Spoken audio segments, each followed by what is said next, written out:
India ಪ್ರಯಾಣಿಕರಿಗೆ big shock, ದೇಶೀಯ ಅಂತಾರಾಷ್ಟ್ರೀಯ ವಿಮಾನ ದರ ಏರಿಕೆ.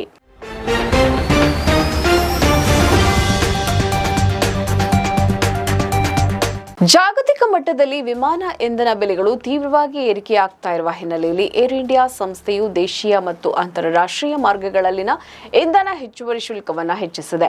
ಪಶ್ಚಿಮ ಏಷ್ಯಾದಲ್ಲಿ ನಡೀತಾ ಇರುವ ಯುದ್ಧದ ಪರಿಣಾಮವಾಗಿ ತೈಲ ಬೆಲೆಗಳು ಏರಿಕೆಯಾಗಿದ್ದು, ಇದು ವಿಮಾನಯಾನ ಸಂಸ್ಥೆಗಳ ವೆಚ್ಚದ ಮೇಲೆ ನೇರ ಪರಿಣಾಮ ಬೀರಿದೆ. ದೂರದ ಅಂತಾರಾಷ್ಟ್ರೀಯ ಪ್ರಯಾಣಿಗಳಿಗೆ ಶುಲ್ಕದ ಹೊರೆ ಇನ್ನೂ ಹೆಚ್ಚಾಗಲಿದೆ. ಉತ್ತರ ಅಮೆರಿಕ ಮತ್ತು ಆಸ್ಟ್ರೇಲಿಯಾದಂತಹ ದೀರ್ಘಾವಧಿಯ ವಿಮಾನಯಾನಗಳಿಗೆ ಪ್ರತಿ ಸೆಕ್ಟರ್ಗೆ ಅಂದಾಜು ರೂಪಾಯಿ 26,040 ಇಂಧನ ಶುಲ್ಕ ವಿಧಿಸಲಾಗುತ್ತೆ. ಯುರೋಪ್ ಮತ್ತು ಯುಕೆ ಮಾರ್ಗಗಳಿಗೆ ಸುಮಾರು 19,065 ಶುಲ್ಕವನ್ನು ನಿಗದಿಪಡಿಸಲಾಗಿದೆ. ವರದಿಯ ಪ್ರಕಾರ ಫೆಬ್ರವರಿ ಅಂತ್ಯದಲ್ಲಿ ಪ್ರತಿ ಬ್ಯಾರೆಲ್ಗೆ $99.40 ಇದ್ದ ವಿಮಾನ ಇಂಧನ ಬೆಲೆಯು ಮಾರ್ಚ್ ಅಂತ್ಯದ ವೇಳೆಗೆ $195.19 ಏರಿಕೆಯಾಗಿದ್ದು, ಸುಮಾರು 100% ಅಷ್ಟು ಜಿಗಿತವನ್ನ ಕಂಡಿದೆ. ಇಷ್ಟಾದರೂ ಪ್ರಸ್ತುತ ಹೆಚ್ಚಿಸಲಾಗಿರುವ ಶುಲ್ಕವು ಇಂಧನ ಬೆಲೆ ಏರಿಕೆಯ ಸಂಪೂರ್ಣ ಹೊರೆಯನ್ನ ಸರಿದೂಗಿಸುವುದಿಲ್ಲ ಅಂತ ಏರ್ ಇಂಡಿಯಾ ತಿಳಿಸಿದೆ. ಮುಂದಿನ ದಿನಗಳಲ್ಲಿ ಇಂಧನ ಬೆಲೆಗಳ ಏರಿಳಿತಕ್ಕೆ ಅನುಗುಣವಾಗಿ ಶುಲ್ಕವನ್ನು ಕಾಲಕಾಲಕ್ಕೆ ಪರಿಶೀಲಿಸಲಾಗುವುದು ಅಂತ ಸಂಸ್ಥೆ ತಿಳಿಸಿದೆ. ನಮ್ಮ ಈ ವಿಡಿಯೋ ನಿಮಗೆ ಇಷ್ಟ ಆದಲ್ಲಿ ಲೈಕ್ ಮಾಡಿ, ಶೇರ್ ಮಾಡಿ, ಕಮೆಂಟ್ ಮಾಡಿ ಮತ್ತೆ ಸಬ್ಸ್ಕ್ರೈಬ್ ಮಾಡಿ.